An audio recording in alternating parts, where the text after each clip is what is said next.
Tilapia মাছ, জ্যান্ত tilapia. আজকে এটা কিনলাম। মিরগেল ঢাল, মিরগেল ঢাল, মিরগেল ঢাল, মৃগেল, জ্যান্ত মৃগেল, পুকুরের একদম পুকুরের মৃগেল মাছ, এই তেলাপিয়া মাছ। এই কাঠ, তাড়াতাড়ি কাঠ, কাঠ, কাঠ, কাঠ, ওই ছাড়া ছাড়া ছোড়া দাদি।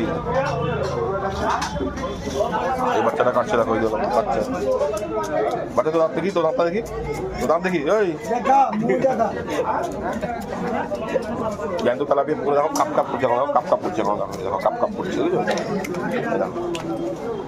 জ্যান্ত তেলাপিয়া তো অরিজিনাল তেলাপিয়া, এটা এগুলো আইল্যান্ড টিকা নয়। মাছটা মিস করে 3টে মাছ মিলে 1.5 কিলো হয়েছে, 1 কিলো 450, 3টে মাছ মিলে। আর এটা হয়েছে তোমার 600 গ্রাম, এই 700 গ্রাম মৃগেল মাছটা। এটা নিচে 200 টাকা করে নিয়েছে, এখানে আমাদের 200 টাকা করে নিয়েছে, আর এটাও 200 টাকা করে নিয়েছে।